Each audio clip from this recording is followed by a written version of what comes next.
오늘은 악을 왜 빨리 없애지 않나요? 라는 제목으로 말씀을 전하고자 합니다. 우리 교단 선교사님 중에 주진국 선교사님이라는 분이 계셨습니다. 이분은 케냐에서 약 25년 동안 선교사 활동을 하신 분인데요, 그래서 많은 열매를 거둔 분입니다. 근데 이분은 특징이 혼자서 이렇게 사역하는 것이 아니라 초교파적으로 감리교, 장로교를 다 합쳐서 이렇게 케냐 연합 선교회를 조직해서 이렇게 함께 사역을 했는데 더 많은 효과를 거두었다고 합니다. 그래서 이렇게 열심히 선교 25년 동안 선교를 했는데 한 10번 정도 말라리아에 걸렸다고 합니다. 그때마다 기도해서 낫고 때로는 약을 직접 만들어서 먹기도 해서 낫기도 했다고 합니다. 근데 한 번은 말라리아에 걸렸는데 약을 만들어서 먹어야지 하다가 곧장 혼수 상태에 빠져서 하나님 나라에 갔다고 합니다. 약 5일도 안 돼서 금방 돌아가셨기 때문에 많은 사람들이 이 케냐 선교의 대부라고 불리는 이분의 죽음에 대해서 너무 안타깝게 생각하고 가슴 아파했다고 이야기합니다. 여러분, 저는 간혹 이렇게 신실한 분들의 이야기를 들으면서 이런 신실한 분들이 불행한 일을 경험할 때 우리 마음속에 떠오르는 질문이 무엇입니까? 하나님 왜 저렇게 신실한 사람에게 저렇게 엄청난 불행을 경험하게 하나요? 이런 질문이지 않습니까? 어떤 분들은 정말 교회에서 신앙생활 열심히 하고 하나님을 의지하고 기도하고 참으로 신실한 분인데 그럼에도 불구하고 이상한 사람 만나가지고 사업에서 사기를 당하고 어려움을 당하는 사람, 사업에 실패를 하는 사람들을 종종 보입니다. 너무 어려운데 그 끝이 보여야 되는데 끝이 보이지 않는 어둠의 터널을 지나가는 사람들을 볼 때마다 마음이 참 아픕니다. 성경에는 분명히 하나님께서 우리의 삶을 인도하시고 붙들어 주신다고 말씀하셨습니다. 뿐만 아니라 하나님의 손이 이 우주를 한시라도 붙들어 주지 않으면 이 우주가 날아가 버린다, 이렇게 말씀하시고 특별히 하나님께서는 하나님의 백성을 보호하신다고 말씀하고 있습니다. 여러분, 그럼에도 불구하고 왜 우리 하나님의 백성의 삶 속에 악한 어려움이 있고 고통이 있고 여전히 하나님이 살아계심에도 불구하고 우리에게 악과 고통이 임하게 될까요? 그래서 우리는 그 어려움 속에서 하나님 앞에 부르짖게 됩니다. 하나님, 왜 이 세상에 악이 존재합니까? 하나님, 왜 내 신실하게 살아가는 나의 삶 속에 어려움이 닥쳐올까요? 하나님, 왜 저 나쁜 사람은 벌하지 않습니까? 이 고통을 언제 제거해 주시겠습니까? 하나님, 이 어려운 상황 속에서 나는 어떻게 살아야 하지요? 이런 물음, 질문들이 우리의 마음속에서 떠오르고 그렇게 기도하게 됩니다. 오늘 바로 이런 질문에 대한 답을 말씀을 통해서 얻고자 합니다. 먼저 오늘 우리가 본문을 통해서 분명하게 인식해야 될 것은 뭐냐면 하나님의 백성들이 이 세상을 살아가지만 이 세상 속에서 좋은 일만 일어나는 것이 아니라 악한 일도 일어날 수 있다는 것을 알아야 합니다. 우리가 신실하게 신앙생활할 때 만사형통하고 모든 것이 일이 잘 풀려나갈 수도 있겠지만 도리어 막히고 어려움을 당할 수 있다는 거. 왜냐하면 이 세상에는 사탄마귀가 여전히 역사하고 있기 때문에 그렇습니다. 사탄마귀가 우리를 공격했기 때문에 우리가 어려움을 당할 수가 있고, 아니면 우리의 욕심에 미혹되어서 우리가 실수해서 넘어질 수도 있고, 악한 사회 구조 때문에 어려움 당할 수 있는 거예요. 다른 쪽이 부도가 나면 나의 의사와 상관없이 내가 부도가 돼서 피해를 볼 수 있는 거죠. 이런 세상 속에서 우리가 살아갈 때 어려움 당할 수 있는데 이 속에서 하나님께서 지켜주시고 인도하시겠다라고 우리에게 말씀하고 있습니다. 여러분, 그렇다면 왜 하나님은 악한 세력을 단번에 없애버리지 않으실까요? 하나님께서 하나님의 자녀들을 보호하고 지켜주실 때 악한 가라지, 악의 세력들을 그것을 단번에 뿌리 뽑아주시면 되지 않겠습니까? 왜 하나님께서 그렇게 하지 않을까요? 그 이유는 우리의 유익을 위하여 종말의 때까지 유보시킨다는 사실입니다.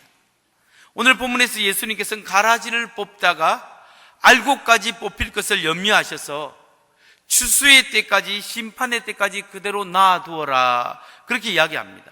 결국 이것은 우리의 유익을 위해서 그렇게 놔두라는 말씀이죠. 오늘 마태복음 13장 28절로 30절을 보십시오. 주인이 이르되 원수가 이렇게 하였구나. 종들이 말하되 그러면 우리가 가서 이것을 뽑기를 원하시나이까? 주인이 이르되 가만히 두라. 가라지를 뽑다가 곡식까지 뽑을까 염려하노라. 둘 다 추수 때까지 함께 자라게 두라. 이 말씀에 보면 가라지를 뽑다가 알곡까지 뽑을까 싶어서 둘 다 추수 때까지 그대로 자라게 두라고 말씀을 하는 겁니다. 여러분, 지금 우리의 생각에는, 내 생각에는 내가 고통받고 이 가라지 때문에 내가 안 좋고 힘들고 어려운데 이 악을 하나님께서 다 없애버리고 제거해버리면 안 되겠습니까? 이런 생각이 듭니다. 그러면 편리하지 않겠습니까? 근데 사실은 그렇지 않습니다. 지금 당장 내 생활 속에서 어려움을 하나님이 제거해버리고 고통을 제거해버린다면 어떻게 되겠습니까? 여러분, 어떤 사람이 원하는 대로 기도해서 원하는 대로 다 된다고 생각해 보세요. 이 사람이 공부해서 공부도 잘 되고 좋은 대학도 들어가고 또 직장을 신청했는데 좋은 직장을 되고 직장 속에서도 고속으로 승진하고 또 고속으로 승진할 뿐만 아니라 자기가 사업을 했는데 사업도 너무 잘 돼요. 하는 일마다 너무 잘 돼요. 그러면 참 좋을 것 같지 않습니까? 근데 뭐가 문제가 있을까요? 과연 이런 분이 하는 일마다 다 잘 되고 돈도 많이 벌고 모든 것을 가진 사람이 과연 하나님을 찾을 마음이 있겠습니까? 형식적으로는 하나님을 찾을 수도 있겠지만 진정으로 하나님을 만나기가 너무 어렵다라는 거예요. 이런 자기가 하는 일마다 잘 되는 사람은 다른 사람의 고통과 아픔을 이해하지 못합니다. 왜 그것이 안 되느냐? 그냥 하면 되는데 왜 안 되느냐? 이렇게 생각하는 거예요. 여러분, 내 생활 속에서 아무런 고통이 없다면 우리는 모든 면에서 성숙하고 성장하는 것을 하지 못하는 겁니다. 뭔가 문제가 있어야, 뭔가 어려움이 있어야 우리가 도전하고 기도하고 그래서 노력해서 성취하고 성숙할 수 있는 거예요. 지금 하나님께서 우리 삶 속에서 악을 없애버리지 않는 이유는 오늘 그 고통과 그 어려움을 통하여 우리의 삶 속에서 우리가 하나님을 찾고 신앙의 성숙을 이루기 위해서 하나님께서 그걸 허락하실 수 있다라는 겁니다. 여러분, 자신의 삶 속에서 정말 어둠의 깊은 터널, 그 고통을 경험하지 않는 사람은 신앙의 성숙을 경험하기 힘듭니다. 자신의 삶 속에서 어려운 시간을 경험해 보지 않는 사람은 인격의 성숙도 경험하기가 힘듭니다. 정말 남 모르는 아픔과 어려움 속에서 눈물 뿌려 기도하며 그 어려움 속에 하나님을 찾을 때 남이 모르는 엄청난 하나님의 은혜를 경험할 수 있는 거예요. 교회사에서 신앙의 그장들은 정말 기가 막힌 어려움 속에서 하나님 붙잡고 그 깊은 어둠의 터널을 지나갈 때 영적으로 성장하고 인격의 성숙을 경험했다라는 겁니다. 여러분, 따라서 우리가 신앙생활하면서 어려움을 만나고 나를 힘들게 하는 사람을 만난다면 우리가 어떻게 그 사람에 대해서 대하고 생각해야 되겠습니까? 이렇게 생각해야 됩니다. 하나님이 나를 이 어려움을 통하여 훈련시키는구나.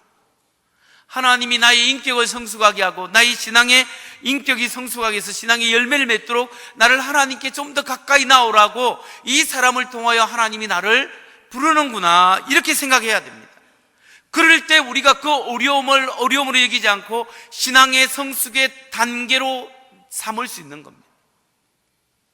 근데 여러분, 조심할 것은 뭐냐면 다른 사람이 어려움 당할 때 함부로 가서 하나님이 당신을 훈련시키는 거야. 잘 참고 훈련 잘 견뎌야 돼. 그럼 나중에 성숙할 거야. 이렇게 하면 사실 기분이 나빠지는 겁니다.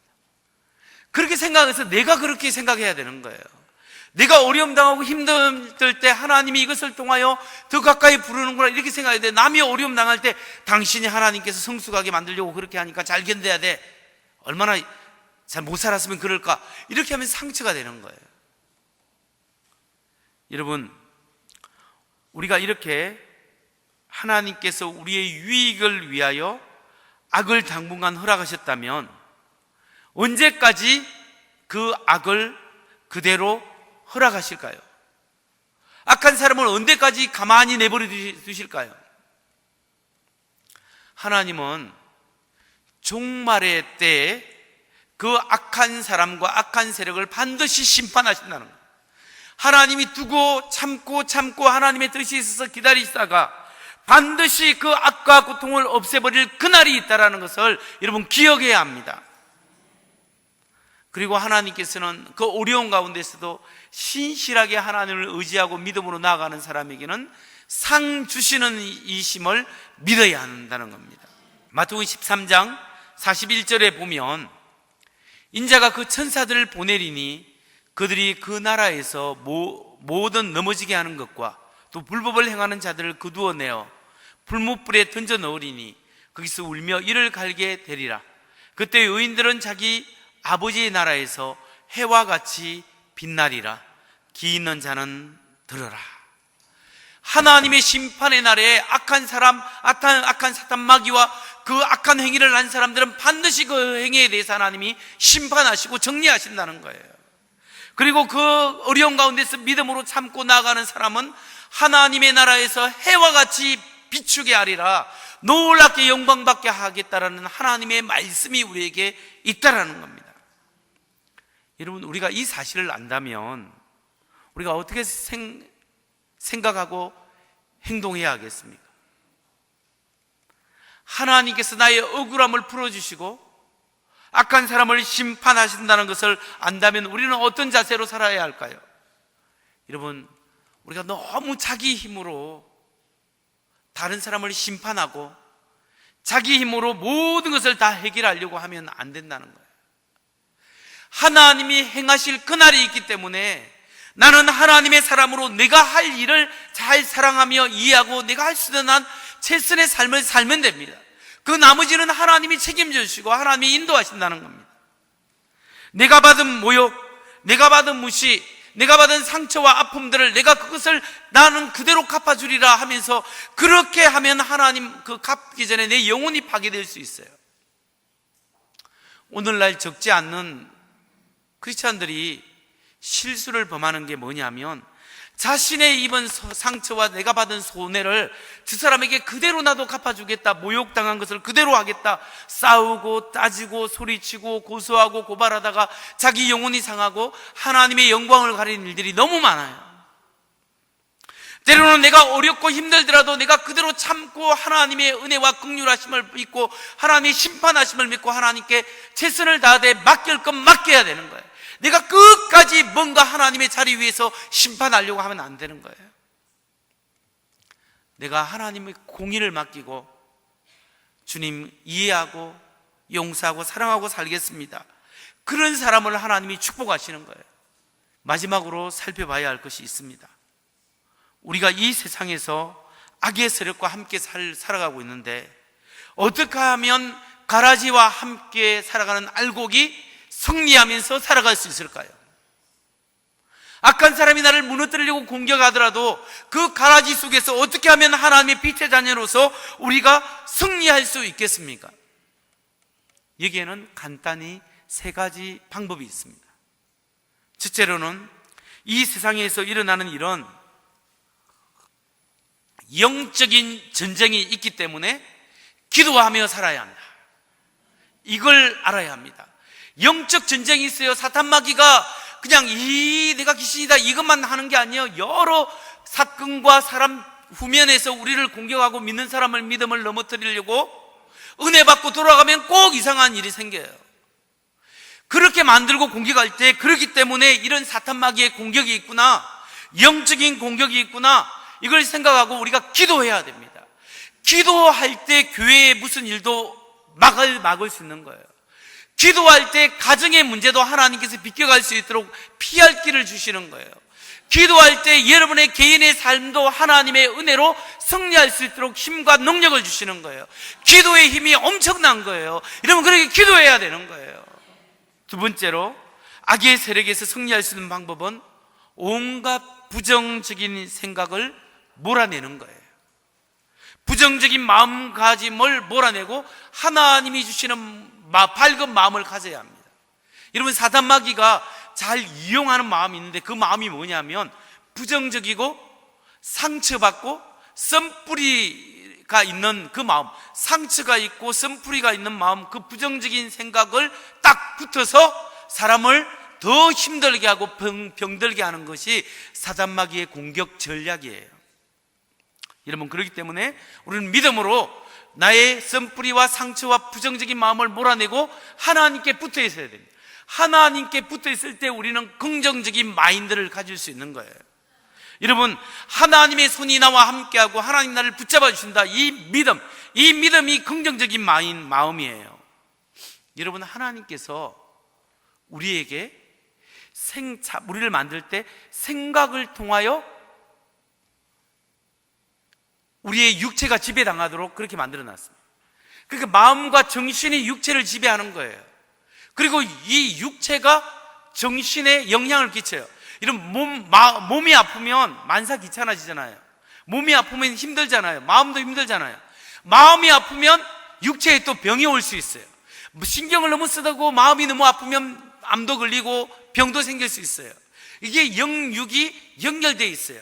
그런데 원리는 뭐냐면은 영혼, 마음 씀씀이가 육체를 다스릴 수 있도록 그렇게 만들어 놨어요. 그게 마음, 생각이 중요해요. 여러분, 조엘 오스틴 목사님이 쓴 긍정의 힘이라는 책 아시죠? 긍정의 힘이라는 책이 아주 많이 이렇게 팔리고 알려지고 대부분 한 번씩 읽어봤을 텐데 저도 한번 읽어봤습니다. 그분의 책에 보면 인상적인 대목이 있어서 제가 인용을 하는 겁니다. 실제 있는 이야기라고 하는데요, 닉이라는 사람은 냉동열차를 청소하고 관리하는 사람인데 어느 날 이 사람이 냉동열차에 올라타 청소하다가 실수로 문을 잠궈버려서 안에서 밖으로 문을 못 열게 됐답니다. 그러니까 이 사람이 냉동열차에 갇히게 됐으니까 이제 나는 꼼짝없이 얼어 죽게 생겼다 해서 지금 점점 추워져 가고 있습니다. 그래서 더 이상 움직이기 힘들기 전에 종이를 꺼내서 적기 시작합니다. 실수로 갇히게 되었는데 죽게 되었다. 이제 좀 더 있으면 아마 나는 얼어서 죽게 되고 이게 마지막 편지가 되겠지 하고 하다가 진짜로 얼어 죽었습니다. 그런데요, 그 냉동열차 그 칸에는 전선이 연결되어 있지 않았답니다. 그렇기 때문에 바깥 온도보다 조금 더 추울 뿐이었다고 했습니다. 그런데 이 사람은 얼어서 죽었어요. 무엇 때문에? 내가 평소에 자기가 관리하다 보니까 그 영하 30도까지 내려가는 냉장고기 때문에 자기가 추워서 얼어 죽겠지, 자기는 나갈 길은 없지, 이렇게 생각을 하다 보니까 진짜 얼어 죽는 거예요. 이게 뭘 말합니까? 우리가 생각이 중요해요. 영적 원리는 우리 하나님께서 생각을 어디에 두느냐에 따라 다르는 거예요. 우리 문제에 두느냐, 부정적인 생각에 두느냐, 사단 마귀가 주는 유혹에 두느냐, 하나님께 두느냐, 하나님 때문에 할 수 있다는 믿음을 가지느냐, 생각을 어디에 두느냐에 따라 우리 삶이 달라질 수 있는 거예요. 그렇기 때문에 여러분, 우리의 생각을 하나님께 두시기 바랍니다. 하나님 때문에 나는 승리할 수 있다, 하나님 때문에 하나님이 나를 붙잡아 주신다, 이 믿음을 가지시길 바랍니다. 우리가 악의 세력이 우리를 공격하기 때문에 기도하며 살아야 된다. 두 번째, 하나님 때문에 긍정적인 마음을 가져야 된다. 세 번째, 악의 세력 속에서 승리할 수 있는 방법은 가라지가 있는 곳에 곡식을 더 잘 자라게 하시는 하나님을 기대하는 겁니다. 하나님을 기대하는 거예요. 어떤 하나님? 가라지가 있고 고통이 있고 아픔이 있어도 하나님 이 알곡은 더욱 더 잘 자라서 많은 열매를 거두게 하시는 그 하나님을 기대해야 합니다. 여러분, 하나님이 가라지를 뽑지 않는 이유가 뭐라고요? 곡식, 알곡이 같이 뽑힐까? 알곡의 유익을 위해서 가라지를 뽑지 않은 거예요. 여러분, 그렇기 때문에 하나님의 은혜는 가라지 속에서도 알곡이 자라게 하고, 하나님의 은혜는 가라지 속에서도 더 풍성한 열매를 맺게 하는 것이 하나님의 은혜라는 거예요. 고통이 있고 어려움이 있고 아픔이 있고 문제가 있어도 그 속에서도 하나님을 붙잡는 사람은 승리할 수 있는 것이 하나님의 은혜인 거예요.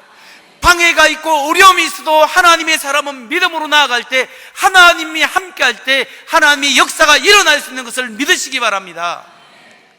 제가 미국에서 목회할 때 전도하기 위해서 기독교 진리 확신 세미나라는 세미나를 열었어요.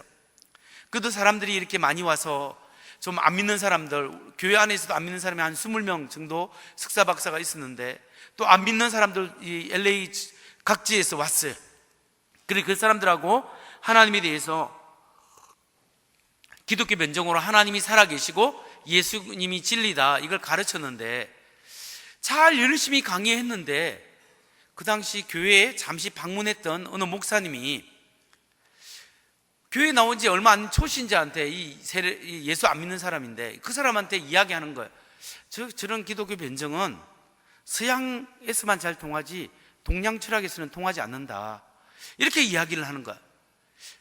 왜 하필 저 목사님이 그냥 가만히 있든지, 그 목사님도 또 그 동양 철학에 조예가 좀 있어가지고 그 생각은 있는데 악한 마음은 아닌데 그냥 그 사람에게 자꾸 그런 비판적인 이야기를 하는 거예요.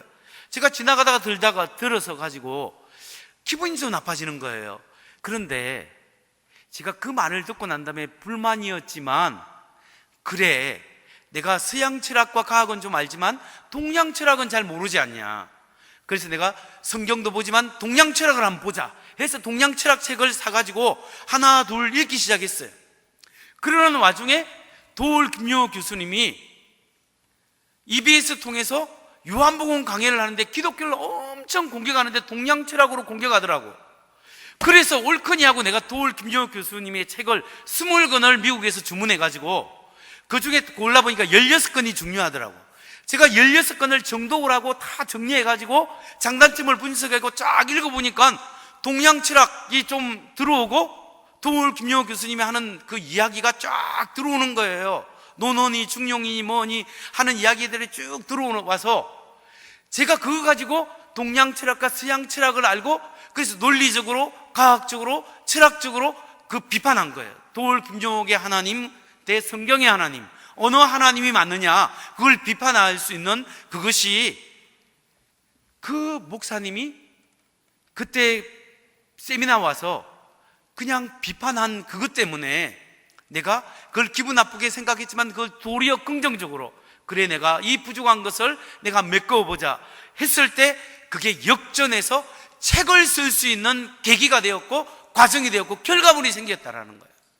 여러분, 때로는 어떤 비판과 어떤 어려움들이 나를 아프게 하고 기분도 나쁘고 힘을 뺄 수 있지만, 그걸 하나님께 맡기고 하나님을 의지해 나갈 때 하나님이 그것을 풍랑 삼아, 그걸 바람 삼아 더 잘 나가게 하시는 것이 하나님의 은혜인 줄 믿으시기 바랍니다. 말씀을 정리합니다. 여러분 중에 지금 왜 하나님이 나의 고통을 바로 해결해 주지 않지? 하나님이 어디 계실까? 하나님이 왜 나에게 이런 시련을 주실까? 하나님이 왜 나에게 이런 어려움을 주실까? 빨리 좀 해결해 주면 안 될까? 이런 생각이 드는 분이 계실 겁니다. 그러나 여러분, 그 고통스러운 순간, 그때야말로 가라지 속에서 곡식을 키우는 하나님의 은혜를 경험할 수 있는 절호의 기회인 줄 믿으시기 바랍니다. 고난과 어려움을 통하여 나를 성숙시키고 나를 하나님의 사람, 하나님이 원하신 목적지까지 이끌고 가시는 하나님의 섭리와 은혜가 있다는 걸 믿고 열심히 노력하되 최후의 심판은 하나님께 맡기시기 바랍니다. 그리고 하나님 앞에 못되게 구는 옆에 가라지가 있더라도 하나님 바라보고 믿음으로 기도하고 하나님 때문에 긍정적으로 살고 하나님을 기대하면서 나아갈 때 하나님, 여러분이 기대한 이상으로 놀랍게 이루어 가시는 하나님의 은혜를 경험하는 우리 모두가 되기를 주의 이름으로 축원합니다.